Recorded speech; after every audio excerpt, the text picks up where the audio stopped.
En toda la historia de la humanidad, nunca hubo un continente que llevara el nombre de una persona, excepto el nuestro, América.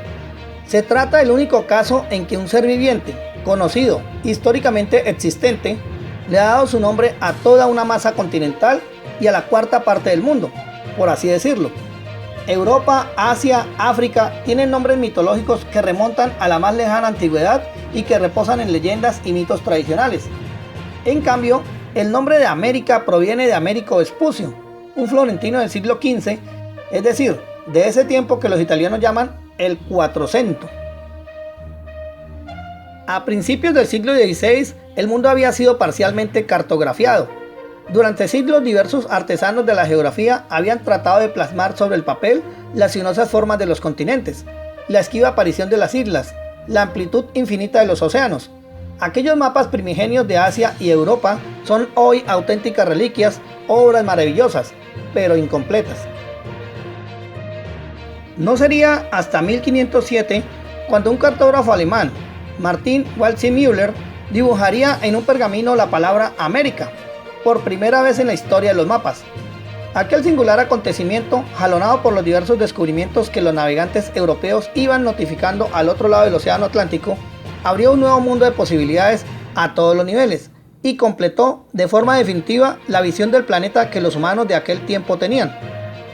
El mapa de Waldseemüller, cuyo descubrimiento profesional se realizó bajo la corte de Renato II de Lorena, un prominente noble francés de la época, fue el primer testimonio cartográfico tanto de la potencial amplitud del continente americano como del Océano Pacífico. Aunque otros cartógrafos habían visionado parte de América del Sur y de América del Norte gracias a las exploraciones de diversos comisionados, el enfoque total de las nuevas tierras aún se desconocía. Más allá de sus bellas líneas, hay dos aspectos claves que dotan de gran magnetismo y misterio a la obra de nuestro alemán amigo. Primero, la inclusión de América como nombre que definía aquellas tierras a las que los europeos habían arribado. Por aquel entonces, Américo Vespucio era un hombre célebre. A la vuelta de su largo viaje por el continente hoy americano, Vespucio notificó a la sociedad europea que las tierras descubiertas por Colón no eran, como se creyó, parte de las Indias. Vespucio no fue el primero en caer en la cuenta, pero sí el primero cuya divulgación abrió las puertas de un nuevo conocimiento en Europa. 3 años después del término de sus viajes, en 1507, Waldseemüller consideró oportuno bautizar aquellas lejanas y exóticas tierras en honor a quien, si bien no las descubrió, sí las popularizó. Si Europa y Asia debían su nombre a dioses, consideró el cartógrafo, ¿por qué no habría un nuevo continente de portar el nombre de un ser humano? Se trataba de la primacía, por fin, del humano frente a Dios. América aparecería así en el corazón central de lo que hoy es América del Sur, y aquel bautismo tan preñado de la cosmovisión del momento determinó la identidad de aquellas tierras para siempre. Pero esta no fue la única y mística aportación de Waldseemüller a la cartografía mundial. Se sabe que al menos 4 o 5 mapas habían descrito las costas americanas antes que el mapa de 1507. Todas ellas, sin embargo, se limitaban a dibujar la vasta costa este tanto de América del Norte como de América del Sur, así como los territorios del Caribe.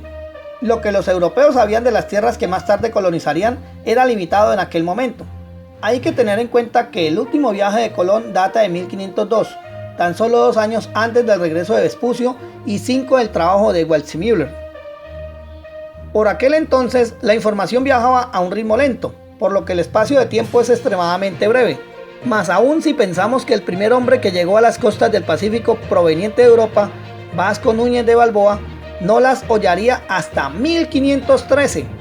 ¿De qué modo pudo Waldseemüller considerar la existencia del Pacífico y la forma más o menos exacta del cono sur mucho antes de que el primer europeo llegara al otro lado del istmo panameño? La cuestión sigue siendo un misterio, en tanto que las fuentes del cartógrafo son poco conocidas. La teoría más consistente habla de un acceso privilegiado del alemán a los documentos secretos que circulaban por las cortes europeas y por las mesas del papado. Por formación, Waldseemüller tenía contacto dentro del alto mundo eclesiástico europeo, contactos que le permitieron completar el conocimiento trasladado originalmente tanto por Vespucio en persona como por las descripciones de Colón. Solo así su mapa podría haberse convertido en el hito que es hoy. Publicado originalmente en un libro titulado Cosmographie Introductio, una interesante introducción a la cosmografía, Tan en boga entonces, el mapa, titulado formalmente Universalis Cosmographia, desapareció hasta que una copia original fue descubierta en 1901 en el sur de Alemania.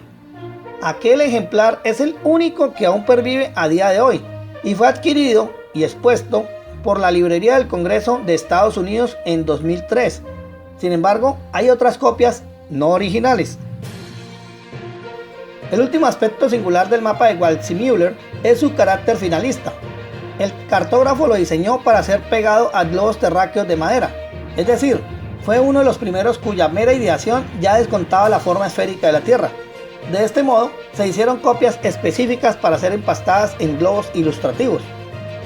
Su carácter singular, su misterio aún por resolver, su hito tanto en relación a la palabra América, que finalmente se asentaría en el acervo popular, como en la descripción del Pacífico, y su evidente atractivo estético, lo convierte en una pieza codiciada,